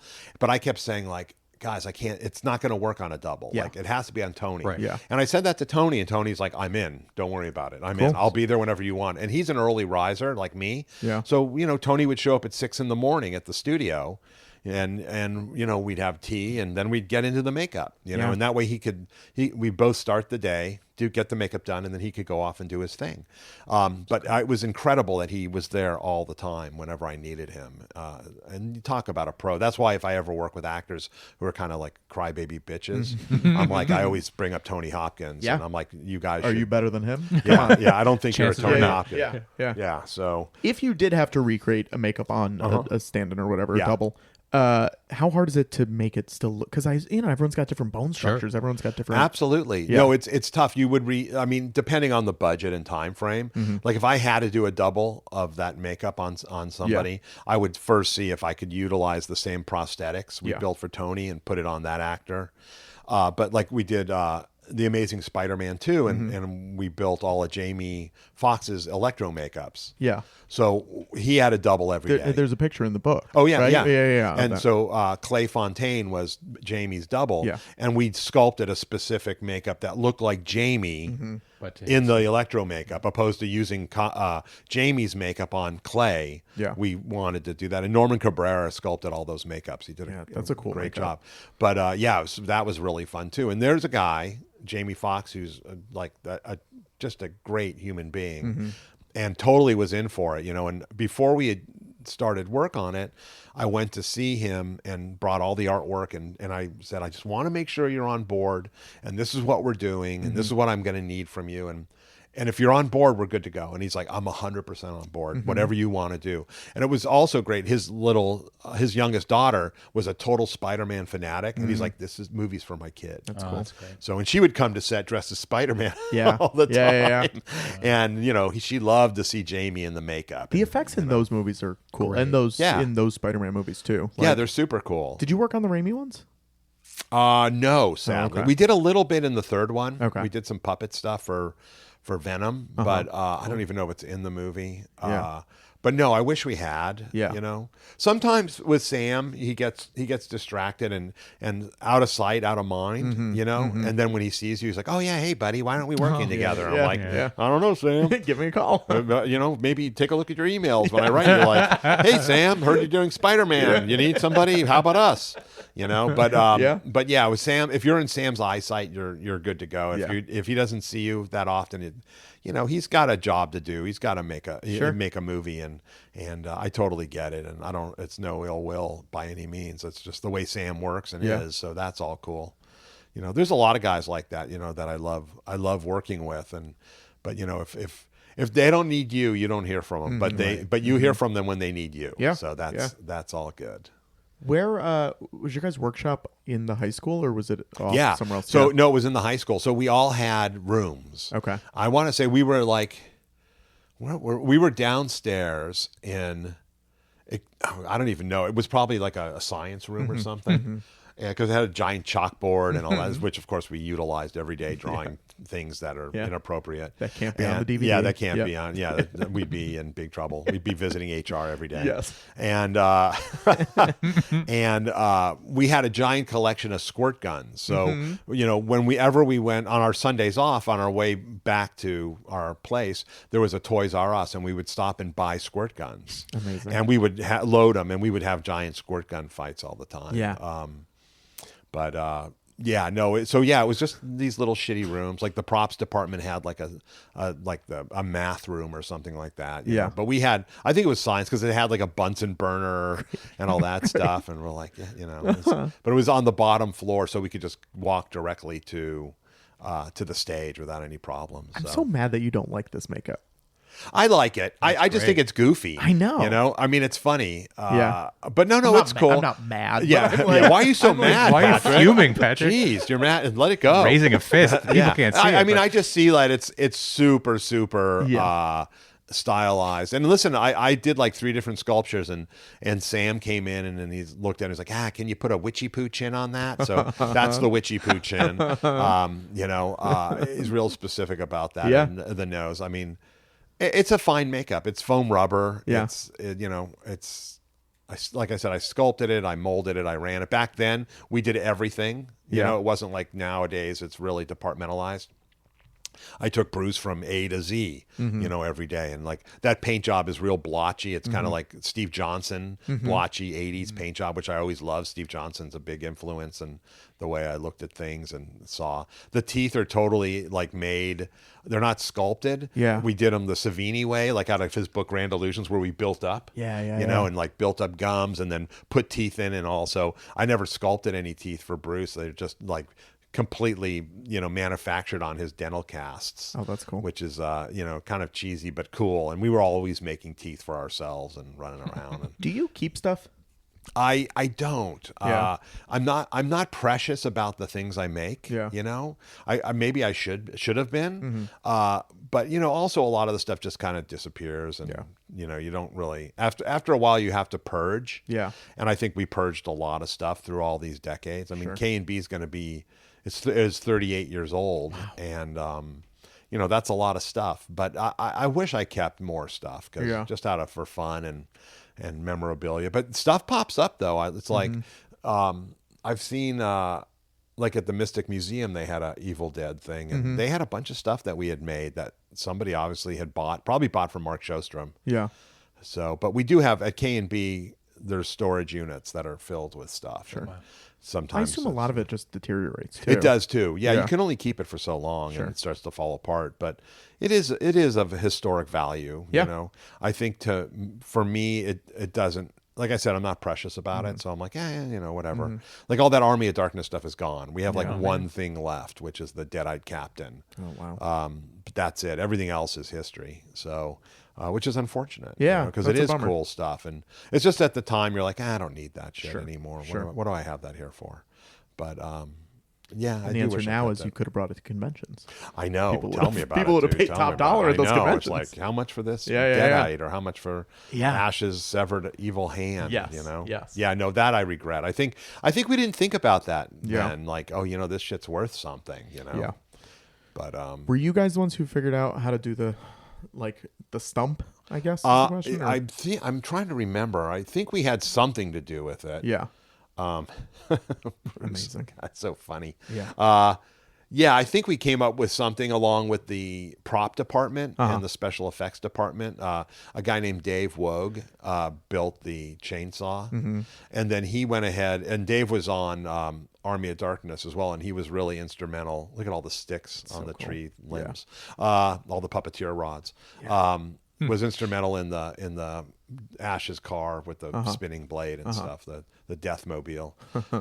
So pretty creative guy. How many of those cars did they have? I think they had 2, maybe. Okay. But those cars are all Sam's cars. I knew that, but it just seems like they get blown to shit in every single movie. And I'm like, how are they doing this? It looks that way, yes. But Sam, they're all reassembled at the end of the show. I think Sam has like maybe 4 of them, I want to say. That's I don't great. know. Yeah. But every movie, in Oz, Mm-hmm. I said, Sam, the movie can't be complete without the car. Yeah.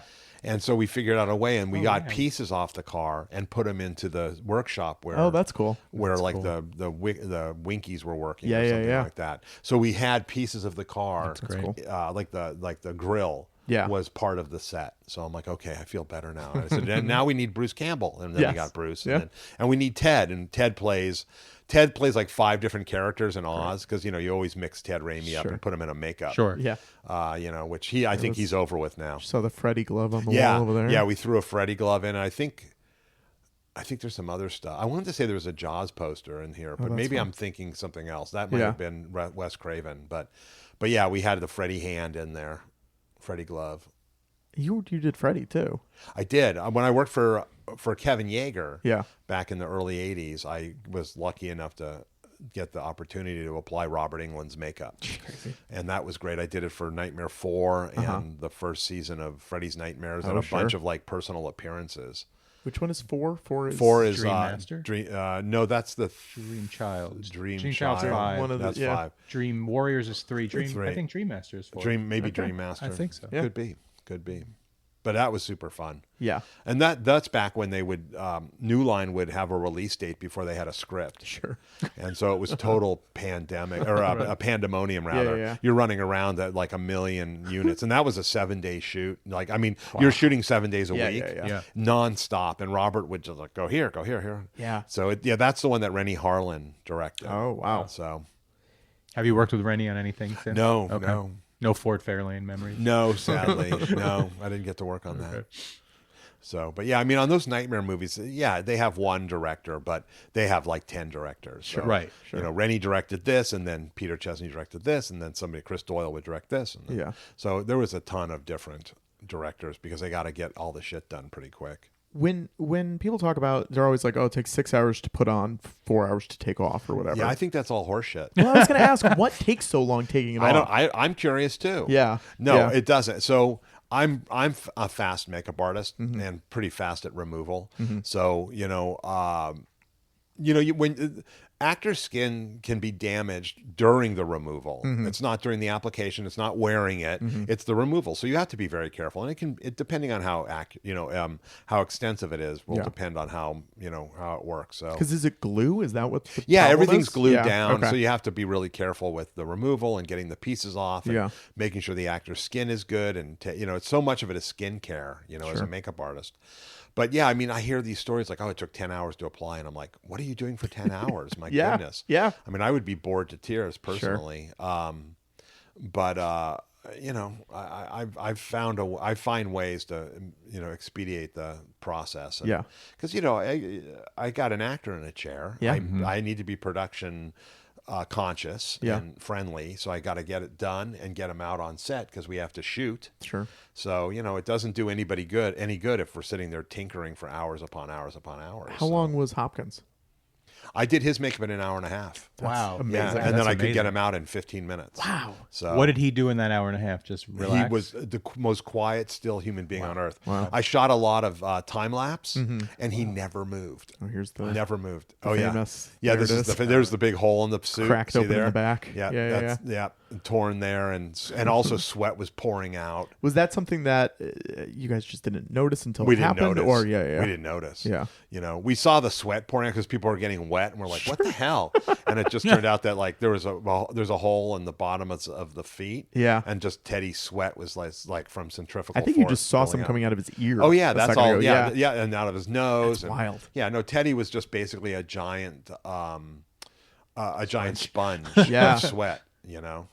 But that's so great. Henrietta is super cool. It's so cool. It's really great character that Mark Shostrom designed. He's so cool, and Ted just brought it to life. Look how cool that thing is. And then this is Mike Tursick sculpted these, and Tom Sullivan I think animated this, maybe Cool. Tom Sullivan or Pete Kleinow. That's cool. Yeah, super cool. And then there's the full size one. I mean, this it's one's got to super be cool. nice where you're just every day when you're working on something, you're just like, man, this is cool. Oh, absolutely. Yeah, no, we were sitting there like, God, this is so cool, Yeah. man. Yeah. So yeah, this is all rear screen projection Sure. stuff. Great. But Sam likes to use every trick in the book. Yeah, yeah. And to him, it's all movie magic. Were you nominated for Hitchcock? I was. And you won for Narnia? I won for Narnia. So yeah, I've been nominated twice, 2 Academy Award nominations, and then and 2 BAFTA nominations, and a win for each, for BAFTA and for the Academy Awards. What is because for actors, they're going to luncheons, they're shaking hands, they're meeting everybody. Do you guys do that for makeup too? Yeah. We do the luncheons, we do press. Okay. It depends how much the studio wants to back it. You know? But on Hitchcock. Well, actually, Hitchcock and Narnia, they were great. The studios were great with us, and they put us out there to go meet and greet and all that good stuff. Yeah. But ultimately, you hope that the work speaks for itself. You Yeah. know? And people are like, "That's really great stuff." Yeah, totally. So yeah, it's kind of fun and thrilling. What's the moment they call your name, you go up? Are you terrified? Are you excited? I'm excited. Yeah. My heart definitely skipped a beat. Yeah. I just kept sitting there, and prior to that, they prep you, and you're like, you have 1 minute. Right. Yeah. And there's a giant digital clock that you see that the audience doesn't. That's ticking away as you're yammering on. So you try to figure it out and be able to say everything within a minute, including getting up and to the stage. So you really haul ass. Yeah. You don't stop and shake everybody's hands and give them a hug, because you just see the clock like that could take 30 seconds. But as a craftsperson, all craftspeople, they literally do play you off if they need to. But if you're an actor, no. They talk and talk and talk. So when people go, "Why are the Oscars so long?" It's because actors talk too long. Adrian They have a Brody lot to goes say. 8 minutes. Yeah, it's like, okay, wrap it up. We Yeah. get it. This is great. Yeah, blah blah blah. Is it fun to go when you're not nominated? Because you go occasionally. I do. Yeah. When I was a governor at the Academy, Yeah. For 6 years, and I went every single year. Yeah. It's a lot of work. Yeah. But you get to go to the other events, at the Academy. So as a governor, you go to the Governor's Awards, you go to the luncheons. Yeah. Those are super fun. To tell you the truth, the hardest part is going to the Oscars, because there's so much, and you're entertaining, and you're also an ambassador for the Academy. So you're there, helping anybody that needs help. Even though you're a guest, and you still have a duty and a responsibility. I always go, and then we go to the governor's ball, and then I ditch early, because I'm like, I'm so tired. Let's just such go a long home. day. And it usually ends with driving through a McDonald's drive-through, and you're like, look at that. We just were in the biggest party of Hollywood, and we're getting a Big Mac. Yeah. Isn't this great? I mean, when I won the Oscar, we went to the Vanity Fair party and all that. Yeah. It was super fun. And on the way home, I'm like, let's go to Jerry's Deli. Yeah. And we stopped off at 4 a.m., had corned beef sandwiches, Great. put our Oscars, myself and Tammy Lane, Yeah. put them on the perfect table. night. It was a perfect night. People came by and held the Oscar and so took cool. photos with it. And, I have a real quick. I was doing a meeting at Jerry's Deli once, and Pete Rose was at the table across from me. Pete Rose. And the waitress came over and sang "Happy Birthday" to him and gave him a piece of cake. It was his birthday, and he was eating at Jerry's Deli Wow. by himself. By himself. So I was just countering your happy Jerry's Wow. Deli. Yeah, That's it was funny. a very weird moment. Yeah. I ran into him twice in restaurants, like Genghis Cohen. Yeah, of course. sure. Yeah. I saw him there once, and then I was in Vegas at our steakhouse, and he was sitting in the corner. Yeah. And we went over to say hi, and it was cool. He does a lot of signings in Vegas. Yeah, I think he he's was a regular signing. in a store. Yeah, he was signing. Yes, yeah. Yeah. We walked past like, oh my God, there's Pete I will Rose. also an say interesting I guy. met him when I was a kid too. So I do Wow. like that the Oh, three yeah. of us All all three of know us did. Pete I Rose. mean, listen, he's a hero. Oh, man. yeah, of He's course. incredible. Yeah, it was when we saw him at Genghis Cohen, was right after the whole betting thing. And I said, go up to Pete and say, I know what it was. It was with Frank Nicotero, who's Greg's cousin, who's a comic, and we were standing in line to go to the bathroom, and I said, Frank, ask Pete if he wants to bet on how long it's going to take that guy to get out of the bathroom. I almost on eBay bought a baseball signed by him that said, "I'm sorry, I bet on baseball." He wrote it all up. the time. Really? Yeah. Yes. Oh man. This thing rules. Oh yeah. Oh, this it's the is best. so Sonny Berman built this thing. Yeah. This is the it's rotten so apple head. Yeah. But yeah, that's super cool. I think it was just too big for us to build at Showstroms. Sure. And we were running out of time anyhow. And Sam wanted us to just focus on other stuff, so they farmed this out to Sonny. Did you go to? Oh, he's not there yet, but he's going to be there in a second. Oh, yeah. The quarry or whatever. Yeah. that Well, was? what we shot for this. What is that blue crap on him? It came out of the guy's eyeball. Is that from the eyeball? Yeah, Yeah, okay. The big eye. It's crazy. Look at all this crazy stuff. Yeah. yeah, the quarry was that was shot. Where the hell did we shoot that? I don't. Right, Well, that's what it has to be. It has to be a quarry. yeah, I it is some assume, sort yeah. of quarry in North Carolina, right there, I guess. Yeah. But when we did Army of Darkness, that was all shot in Palmdale, Oh, wow. or Acton. Really? Yeah. Oh, wow. We shot Army of Darkness in Acton That's so funny. for months and months and months in that desert. It was, and we were right by Tippi Hedren's place, Shambhala, and you would hear the lions roaring all night long, all night long. Which ending of Army of Darkness do you prefer? I like both of them, but I like where he sleeps too long. He sleeps too long. I do too. I like the do too. you know. This says it was called the Bonsall Ballast Pits. Huh. Well, I there don't you know. go. There you go. There's the answer. There you are. But yeah, we went out to that too, and we thought it was pretty wackadoo. Yeah. And yeah, here's a bunch of wacky stuff. You know. Did you meet Tippi?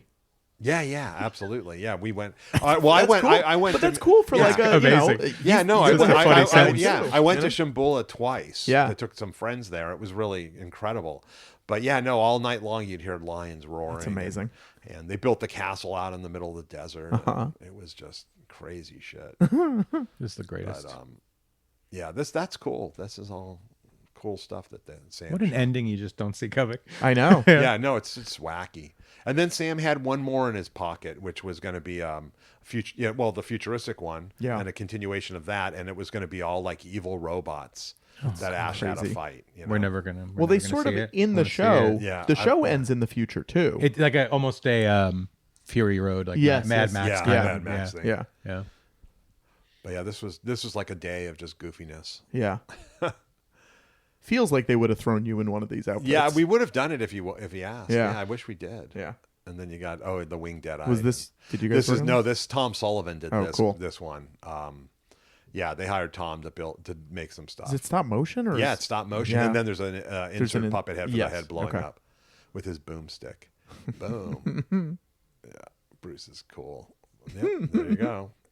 I think Bruce is cool. Just sums up this whole thing. I do too. Yeah. Bruce is cool. There's nobody cooler than Bruce Yeah. Campbell in my book. I just Yeah. love the guy, and he's the sweetest guy and funny as hell. And Yeah.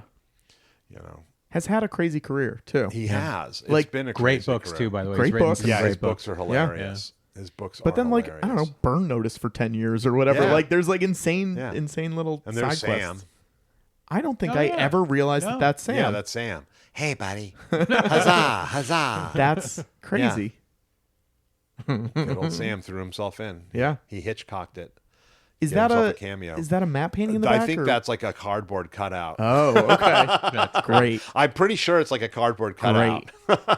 They didn't have money past Yeah, that. yeah. But I love how this ends. I Yes. think this is Yeah. great. You know, and Yes. it's just it leads right into Army of Darkness. Yeah. Of course. But then again, Army of Darkness then starts as a, you know, Doing it it's again. kind of like do it again. Let's hey, just in case you forgot. Oh, here's Bridget you know? Fonda. Yeah, Yeah. Here's Bridget Fonda.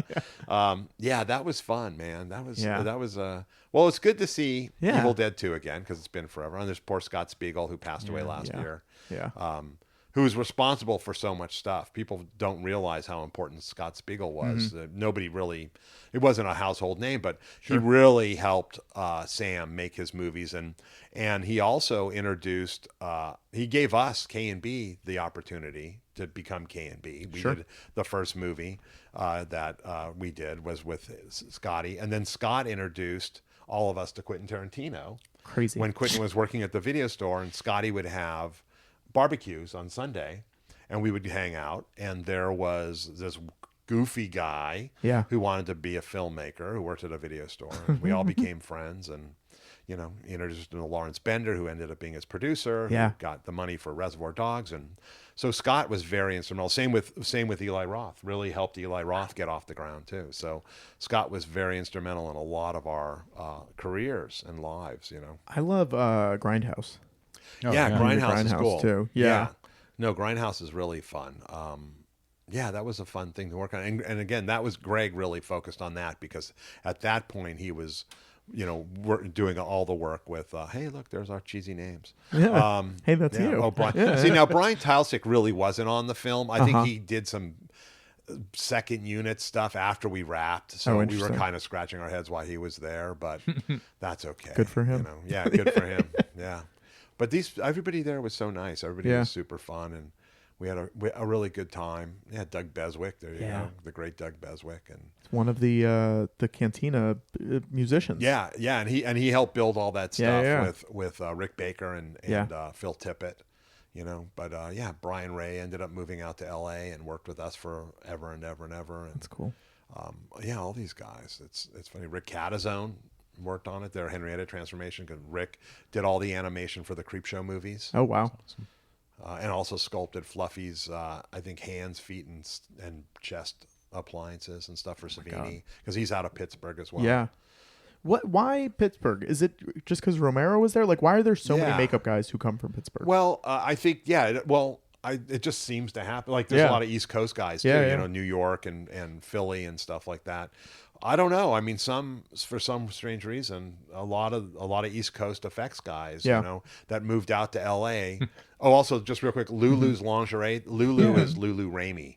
So that's Sam's mom. Great. Oh, okay. Great. Oh, that's And great. so she helped, and Josh Becker just passed away too, sadly. But yeah, Lulu helped finance Evil Dead and Evil Dead 2. Got it. Great. That's amazing. Great. She would always Sam would always told us that she did all the catering on Evil Dead. So she made all the food and stuff, and you know. Did you guys do this too? Did This I hear that Rosebud story? thing? Yeah. No, we didn't. No, I Maybe don't know. Sam shot it. Maybe There was something where they said it in the. I mean, people can watch this on the making of, but it was like they needed to have a like real production card so they could send the trailer out Oh, that's interesting. They didn't have to anything. people, and they didn't have anything, so they just made that. I don't know. Could be. Yeah, I'm not sure. I'm not sure if that was also tied to like Dino or something. Yeah, or, yeah. I don't know. During Army of Darkness, like Dino was pissed off at Universal about something, and we went to see like a rough cut, and the Universal logo was on it, and Dino was sitting there. He's like, "That needs to be removed. That will never be on this movie." You know. And of great. course it was. They made. I think Universal was trying to not pay Dino something. You know. Sure. But that was cool too. The fact that we worked on that film, and Dino, we saw Dino a couple times. We're like, that's Dino De Laurentiis, man. Yeah. How cool is that? If people He's a haven't legend. read it, there's a paperback, like a trade paperback, making of the Dino King Kong. Oh, really? The one that Rick worked on. And it's like written by a publicist, but it's one of those like warts and all, like, Oh, wow. it's coming out in 1975. We don't care. Here's everything that happened. And it's amazing. Right. It's so good, but people that's should check All that out. he if they wanted haven't was seen it. people to cry at the end. That's of King right. Kong. Nobody cry when Jaws die. They People cry when gonna a cry Kong when the monkey die. died. When a Kong die. With the Kong guy. Yeah, which is so true. So great. true. Yeah, it's funny. I just met Rambaldi's daughter. Oh, cool. Daniela, Yeah. and we talked a little bit about that. Yeah. And I like that movie. I think that movie. oh, is I think that know. movie's very cool. People get pissed at me when I say I really love the Dino I do too. Kong. I do too. I think it's funny and funky, Yeah. and I did a film with Jessica Lange, and I was like, oh, fuck, I got to get her to sign some shit, Yeah. But I waited till the last day, Yeah. and so I'm like, hey Jess, can I get you to sign something? She's like, yeah, of course, and I pulled out my Kong poster, and she's like, absolutely, and she had tons of stories. Oh, that's cool. And I was like, Yeah. oh, so what was it like? I said, did you ever meet Rick Baker? She's like, no, because they shot all that. Oh, sure. I just was with a giant mechanical hand, Hand. But she said that when she went to the premiere and saw the movie, she thought she was so embarrassed because she was so bad that then she said, I got to take acting lessons if I'm going to do this. Wow. And so she took lessons in New She's York. bad in She's that not movie. bad. No, I think she's perfectly I mean, fine. as a kid, that was my favorite. Yeah, Yeah, me too. yeah, I yeah. was like, and in Time magazine they had a big spread, and they had but they included the shot of like Kong taking off her shirt, and there was Jessica Lange's chest, and I was like, I love that photo. But no, she was really cool about it. She signed all our King Kong stuff. That's cool. And because we weren't sure if she was like, God, you go won't screw do- yourself. yeah, of course, yeah. Don't you realize I have Oscars? Yes, and you're yes, bringing yes. this piece of shit out. But I'm like, I love King Kong. I Yeah. think it's so much fun. There's on the Blu-ray, they have the TV cut too. Oh, wow. Which is like an hour longer. Wow. Oh, really? And I don't think it's better necessarily, Right. but it is It's just like, oh, there's interesting. more of it. Yeah. You know what I mean?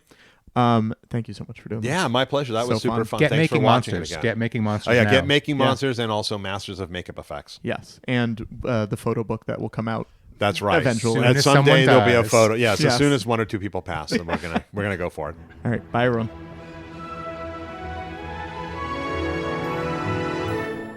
Evil Dead 2, Dead by Dawn. That's what it was called when people are like, hey, Brian, have you seen that movie? It is Yeah. not called that. in No, the it's not. opening. It's just on the box, Yeah. basically. Yeah. Yeah. I don't know why I pointed that out, but I expected it to come up today when we were watching the movie on the opening title. They do say it. It is funny that they don't call Army of Darkness Evil Dead 3. Or Medieval Dead. Sure. Mm-hmm. Why was it not called Medieval Dead? It was not called Evil Dead 3 because they wanted to sell it as a new movie, too. Like, they wanted a new audience. Yeah. Medieval Dead would be a cool title, though. Yeah. Right? That would be cool. Yeah. Wasn't the Ash TV show also called Ash versus Army of Darkness? Ash versus Evil Dead. Oh, I knew they couldn't get the rights to one or the other. They don't get the rights to Army of Darkness. Yeah, so in Ash versus Evil Dead, they never mentioned that he went into medieval times. I think eventually, if I remember correctly, towards the end, they were sort of able to work something out where they're able to like allude to it, but they don't really talk about it. Great show, by the way. That show's very fun. It's scary, too. Yeah. It's really scary. That show's really fun. He's so good. Bruce Campbell's going to be a big star. Someday. I hope so. Anyway, that was the best podcast episode we'll ever do, so we should probably stop. Okay. I guess this is the last week. Mm-hmm. Bye, everyone. I'm just kidding, Brian. What? Oh, people probably logged off. I know. No, go check out our Patreon, patreon.com/commentary. You can get a whole bunch of extra special stuff on there. Go leave us a review, Apple, Spotify, YouTube, wherever you watch or listen to this. Yes, we're going to do an episode, a 10-minute episode. Following this one, you can only get on your Patreon. Well, Patrick and I are going to talk about the best sequel to a movie that wasn't very good. Mm-hmm. Not that Evil Dead 1 isn't, but in honor of Evil Dead 2, which I think is much better than Evil Dead 1, we got to do one. We're going to talk about our favorite jump in quality sequels. That's a great question. Yeah, well, start thinking about it because we're about to record it.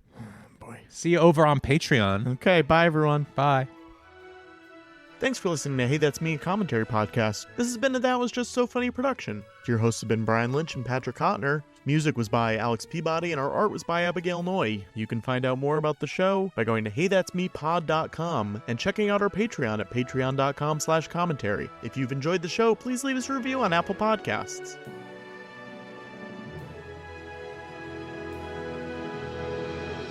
Please tell your friends about this show.